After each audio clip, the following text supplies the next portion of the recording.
各位牧者平安，今天我想来谈一谈有关于牧者家庭的事。在牧者的家庭里面，常常发生很多我们意想不到的状况。你知道为什么吗？因为我们牧者的观念里面觉得上帝呼召了我所有的心思意念要放在上帝的身上，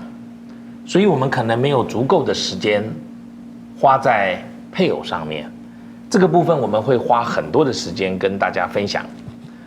我只想跟各位分享有关于家庭方面的问题，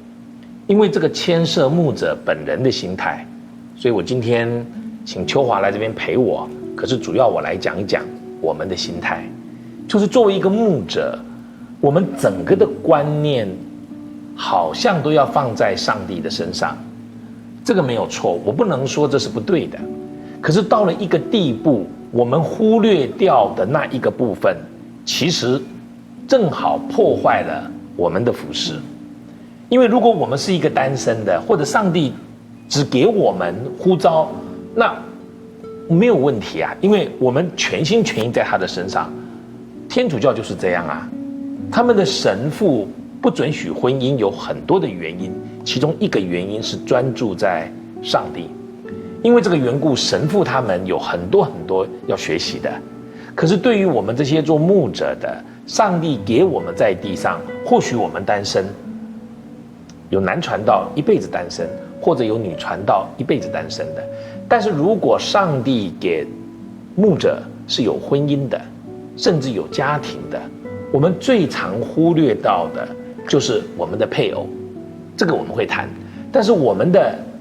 家庭呢，也出现很大的问题。为什么？因为我最常听人家讲，或者是我很小的时候就听说，因为耶稣医治了这个彼得的岳母，证明了彼得服侍耶稣，耶稣就去医治彼得的岳母。我不能说这个在历史上面的讲法是错的，不，他讲法是对的。可是这样子的一个例子就引用到，所以我不需要照顾我的妻子，我只要照顾教会，我不用管我的儿女，我的儿女神会照顾。这个发展太过。事实上，神今天要我们牧者所活出来的，正是弟兄姐妹要效法的。如果我有婚姻，我有妻子；如果我有家庭，我有孩子，我所表现出来的，我全部放在我的侍奉上，那就是鼓励教会所有的弟兄们或者姐妹有工作的，你要把你所有的心思意念都花在你的工作上面，你不用顾到你的家庭，不用顾到你的夫妻生活。这个错误的示范会导致教会很大的问题。因为牧者他不只是言教，他更是身教。我们讲的跟我们活的不一样的时候，我请问你，一般人是听我们讲的，还是看我们活的呢？我们所有人都知道。因为这个缘故呢，所以我有一句话要跟各位做牧者的分享，那就是我们做牧者的要看重我们的家庭，过于我们个人的兴趣，过于我们个人的侍奉，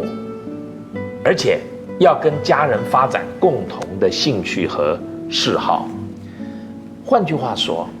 我们蒙召做传道，我们被派到一个教会去的同时，那当然我们是要看重那个侍奉嘛的同时，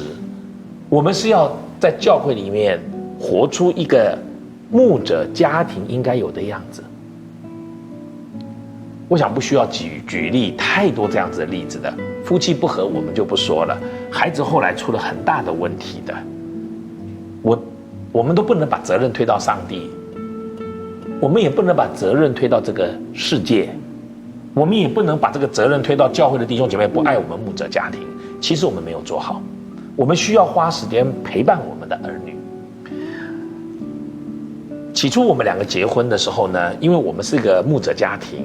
所以我就跟秋华说，你主内我主外，我把服事做好，主要的你把家庭顾好。那当然我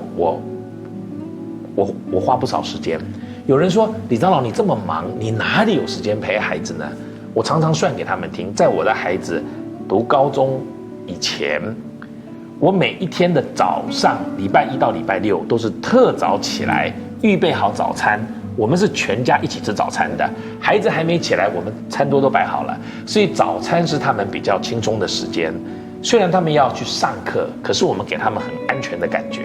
出去之前就见到父亲，我们一起吃饭。中午大家可能在外面吃饭，晚上我至少有3顿到4顿，即便我可能一个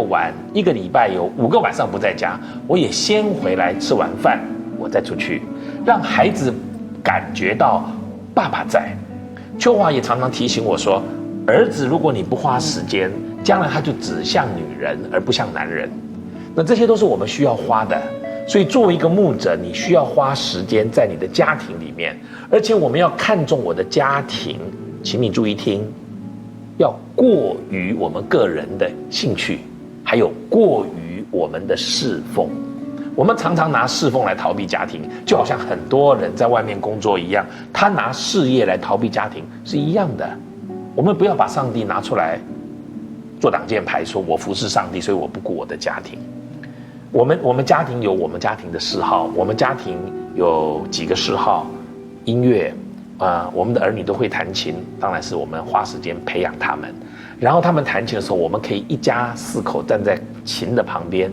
陪他唱，他弹什么曲子，我们上什么曲子，或者我们就甚至 Broadway show 的曲子，我们都拿来唱，只要有谱，只要有词，我们来做。我们喜欢看书，所以我们可以一家4口，一人拿一本自己喜欢的书看，看了然后彼此分享。我们喜欢旅游，所以我们就很早就培养这些孩子们有一个正常的嗜好跟兴趣。现在如果你问我们的儿女，他们最喜欢做什么？他们喜欢旅游，他们喜欢音乐，他们喜欢阅读，哪里来的？培养出来的。亲爱的牧者，我不知道你现在年龄多大了，现在永远来得及。看重你的家庭，过于看重你的侍奉。